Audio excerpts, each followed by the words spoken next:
Prabowo, Caimin, Surya Paloh, dan Anies. Para elit politik ini kok cuma ribut-ribut masalah koalisi aja ya?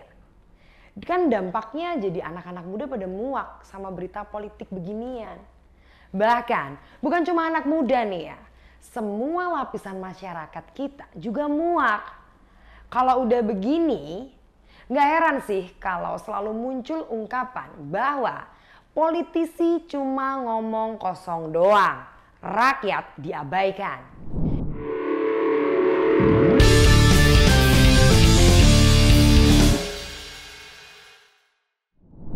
Para capres sibuk manuver, cuma Ganjar yang sibuk kerja untuk rakyat. Seminggu terakhir ini kita dikepung berita manuver koalisi. Media online dipenuhi kisah soal intrik-intrik. Dan muka-muka yang muncul paling ya itu-itu aja.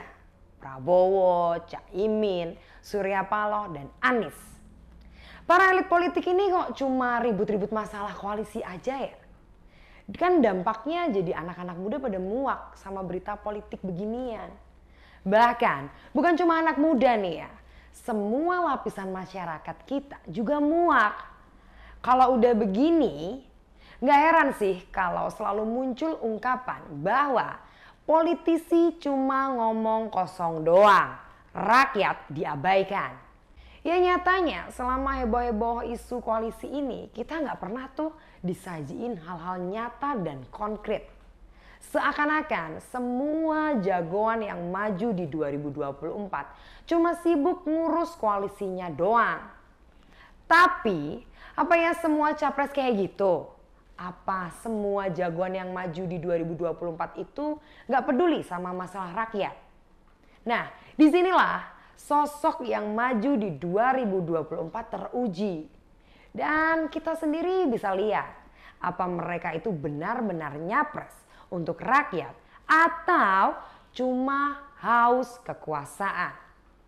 Dengan pertandingan yang baik, kita minta mandat dari rakyat. Kita memang ingin, kita ingin maju ke rakyat. Kita minta izin rakyat untuk kita berkuasa.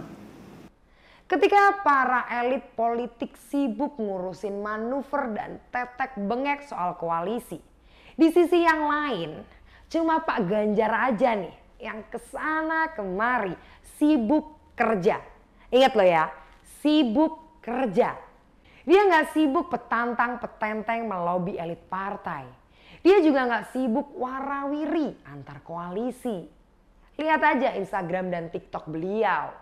Setiap hari dia upload foto dan videonya. Tapi isinya bukan soal konferensi pers dan pidato marah-marah kayak sebelah. Isinya adalah rekaman asli kerja nyata Pak Ganjar. Pada tanggal 31 Agustus kemarin misalnya nih, Pak Ganjar sibuk datang ke konser dan festival kreatif punya anak-anak muda. Dia jelas gak sekedar cuma jalan-jalan, tapi dia mendengar suara anak muda. Dia meresapi setiap keluhan para pekerja kreatif. Ya, para musisi, seniman, bahkan para artis. Jelas mereka semua perlu ditemani dan didukung. Karena mereka adalah kekuatan ekonomi kreatif Indonesia. Pernyataan Pak Ganjar di Idea Fest tanggal 31 itu keren banget. Dia bilang anak muda kreatif seperti Rich Brian, Nicky, dan Putri Aryani perlu dikasih paspor biru. Luar biasa, dia populer. Saya pikir kenapa ya anak-anak ini tidak kita kasih paspor biru untuk menjadi diplomat seni kita di luar negeri? Mereka itu menurut Pak Ganjar perlu jadi diplomat seni. Yang artinya ada komitmen 100% dari Pak Ganjar untuk anak muda Indonesia yang luar biasa kreatif. Dunia aja udah mengakui hebatnya anak muda kita. Masa kita belum sih? Bukan cuma ke konser aja, 2 hari sebelumnya Pak Ganjar belusukan ke pasar Grogolan di Pekalongan. Dia disambut rakyat, bersalaman dan akrab banget sama rakyatnya. Apalagi kita tahu kisah telunjuk Pak Jokowi itu ya. Meski di sebelahnya ada Prabowo, Pak Jokowi asik tuh nunjuk-nunjuk Pak Ganjar. Ya, masyarakat Pekalongan di pasar itu juga nyebut-nyebut nama Pak Ganjar. Sementara kandidat di sebelahnya gak ada yang peduliin tuh.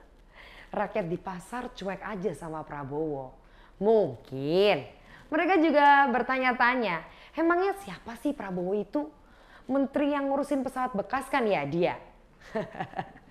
Sementara Pak Ganjar udah diteriakin, disalami, bahkan diajak foto-foto selfie ke sana sini. Dari pasar, konser, lomba maraton dan festival, semuanya Pak Ganjar jabanin. Itu semua kelihatan jelas dilakukan demi kita. Ya, kita, rakyat yang dicintainya.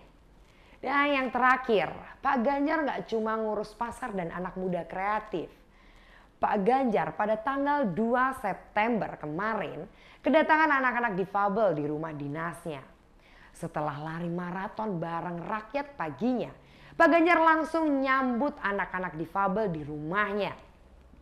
Kelihatan memang gak ada capek-capeknya Pak Ganjar. Apa sih capres yang paling uzur itu mampu kesana kemari dengan tempo cepat gini? Jelas dong, tokoh yang terhormat itu bakal keok ngos-ngosan 1 minggu. Nah, kita kembali nih ke kisah dari rumah dinas Pak Ganjar. Ketika adik-adik difabel datang, Bu Atiko langsung menyambut hangat mereka. Sosok Bu Atiko yang bikin nyaman dan hangat memang terpancar tanpa dibuat-buat. Bu Atiko memang aslinya sosok ibu yang penuh dengan cinta. Pak Ganjar dan Bu Atiko berbincang hangat sama tamu istimewanya. Anak-anak difabel itu gak kalah antusiasnya ketemu sang tuan rumah. Nah, ada salah satu momen yang mengharukan. Pak Ganjar ngobrol langsung sama salah satu anak berprestasi. Namanya Faradila Rahmadini dari komunitas difabel Semarang. Ternyata Faradila ini menyabet berbagai prestasi. Salah satunya adalah lomba menulis opini tentang pendidikan inklusif.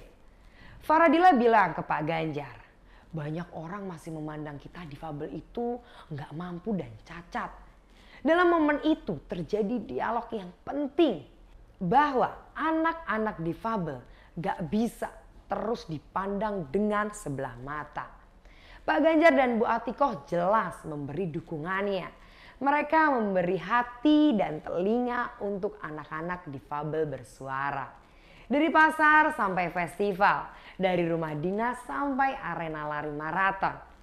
Pak Ganjar satu-satunya capres yang gak sibuk ngurus tetek bengek koalisi.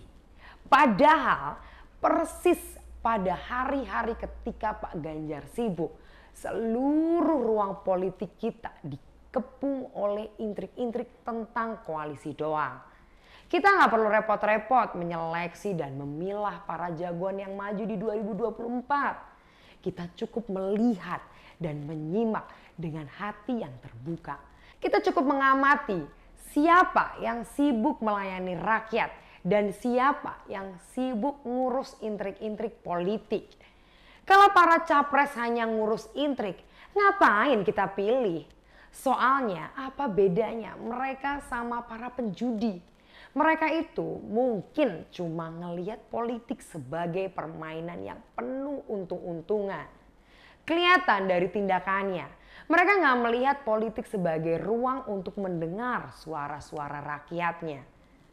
Apalagi untuk bisa hadir di pasar, pusat ekonomi kreatif, dan suara hati para difabel. Saya jadi teringat penyair Wiji Tukul pernah menulis seperti ini. Kalau rakyat sembunyi dan berbisik-bisik ketika membicarakan masalahnya sendiri, penguasa harus waspada dan belajar mendengar. Kita di tahun-tahun politik serba berbisik ini perlu adanya waspada. Apa calon pemimpin kita mau mendengar suara kita? Atau dia nggak bisa dan nggak mampu mendengar? Dan ingat, pemimpin yang tidak pernah mendengar suara kita adalah pemimpin munafik. Apalagi kalau dia cuma ngurus intrik-intrik dan bicara besar di podiumnya. Lalu, siapa yang layak memimpin kita? Pemimpin munafik atau pemimpin yang hatinya selalu mendengar kita?